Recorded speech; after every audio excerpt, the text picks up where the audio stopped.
Hello, Paul. It appears that we've lost Paul. So let's go. Well, I'm getting mixed signals. Pardon me? Paul, are you there? Yes. Okay, go for it, Paul, with your question. It's regarding work. Do you Okay. see any, I'm sorry, I can hardly hear you. Okay, I'll try to talk louder. Okay, Okay, I'm going to look at work for you right now. please. And the first thing, can you hear me all right, by the way? Pardon me? Yes, I can, thank you. Okay. The first thing I want to tell you about work is I feel that your approach to your work and to your job is at a high level. I feel you have good morals. I feel you have a good work ethic. That is correct. I feel that your approach is solid. But I have to say, I really feel that there's people around you who do not have the same high level of ethics about work that you do. I agree. And so I would say to you, first of all, be aware that some of the people, you don't want to tell everyone at work all about who you are or your life. You Right. want to stay in control of the information you give out because some of them are not going to use it in your best interests. Okay. I want to tell you also that I feel like right now there feels like there's a block or a cap on top of you where work is concerned. So I would say unless you had a promotion or a change within the business you're in, it feels like you're about as far as you can go where you're currently at. I feel like your supervisors who are above you, I don't feel like that you're going to be taking their jobs. You know what I mean by that? Yeah, you're absolutely correct, I don't.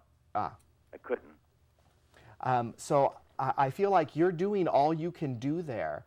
And I think that your job too, and it's the Five of Wands defeat reversed for you.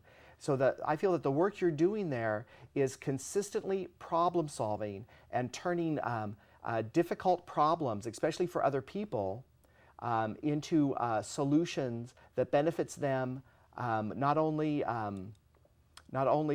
in their life but in their health also. Does that make sense to you? It's absolutely correct. Do you see any, maybe there's some positions that might be opening up within the agency. Do you see me perhaps getting those? Sure. Could you give me the name of the position and I'll count out for that?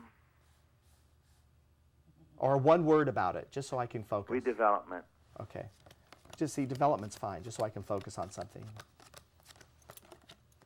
I have to say, whatever this new position is for you, I want to say you would be absolutely perfect for it. Yes. So it says, too, that your work history and experience is right in alignment for you successfully getting this new position. I'm going to say, though, that this shows that you need to lobby for Yeah, this. I have to start doing so. You're absolutely correct. Yeah, you have to lobby for this to actually get it, because currently I get this feeling that they want to hire someone from outside for this. Now, I know that can be contraindicate from what you're thinking when I say that, but it feels like they're really looking from wherever outside would be for your job. So I know that normally that would be like outside of the business itself. Right. But it feels like they're looking big within their own organization. Well, the director that's in charge of it, I spoke to her already. I said I want to throw my hat in the ring for this position, and so she's aware of it. So I'll probably have to refresh her memory. Yes, refresh your memory, take more of a chance, be more persistent. Exactly. Be seen more with this person. Great. I'm If I do going to so, ask I may about have your... it. I'm sorry, go ahead. I said if I do all the things, there might be a chance of me getting it. I have to say, currently the energy is really blocked above you in all your cards. It shows having to break through that by taking a chance, being courageous, being persistent. Okay. And so I would say it this way: by exhibiting courage, you break through the barrier that's there between you and this new position. And I want to say you want to break through that barrier from a very happy place, from a very alive place. Yes. When talking to whoever the decision makers are, where this position is concerned for you. Makes absolute sense. That's what she meant. She wants somebody that's very outgoing. Yeah. Great. Well, thank you so much. Thank you. Very Good good. night. Now, as I'm observing you as one intuitive to another, you have those cards on the table, Joseph, but you're not really just looking at those cards. So talk to us a bit about your process. they're on the table, but what you're getting is coming from other realms. So talk to us about that a bit. Well, that's actually a really good and fair observation. It really is, because I years ago considered myself a card reader or a tarot reader. And then I came to realize that I was using the cards themselves as a point of focus psychically. And as I developed more and took more teachings, and I took master's training at 2 different places, and just kept exploring new avenues of self, I came to realize it wasn't just the cards I was using as a point of focus. My guides were giving me flash pictures I'm also using when I'm doing a reading. I also get body sensations that I've learned how and am still actually learning how to interpret. And then sometimes I actually get to hear things. So I kind of put that all together in that process. But the cards are definitely the catalyst, for the whole thing. I've heard one of our psychic buddies, Terry Yoder, says that they're the outline, and he fills it in with all of the other information coming from different sources. So we both work the Holistic Living Arts Expo. Yes. And that is where people usually expect to see psychics and tarot readers at psychic fairs and bookstores. Now, what's the most unusual place that you have done readings? Well, I have to say it was in Orem, Utah, at a very public restaurant. Now, you have to keep in mind, we're actually in Orem, Utah. And so as I'm reading for this young lady, who's a wonderful young woman, she says to me, could we have a smaller table in the back? And I said, sure. And I'm thinking to myself, well, oh, she doesn't want people to hear me.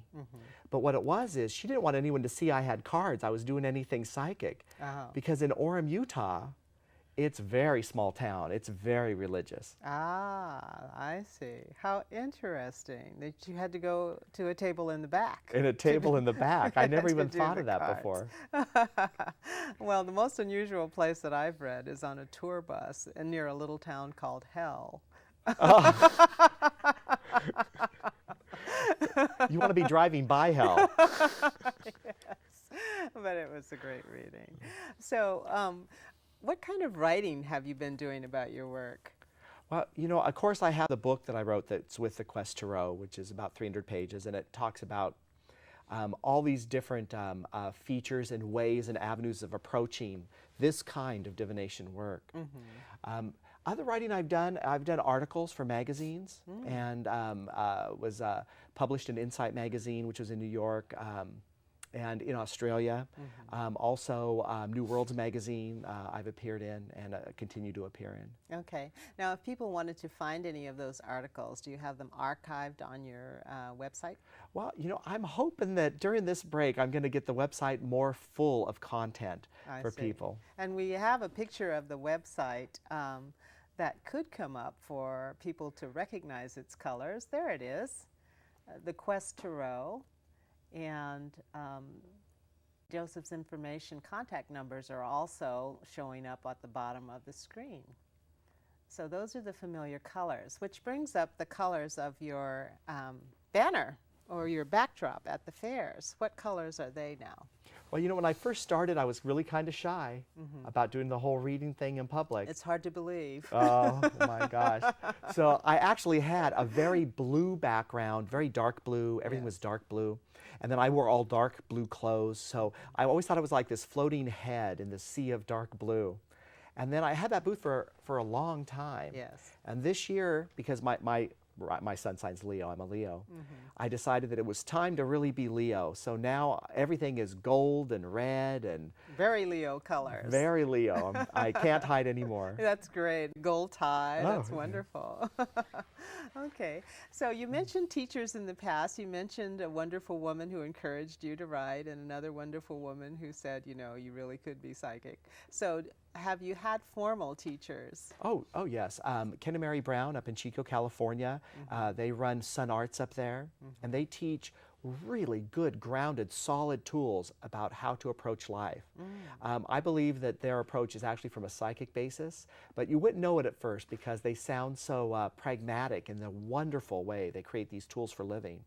I was with them for about 2.5 years, and then when I came to Oakland, I studied at the Reunion Center.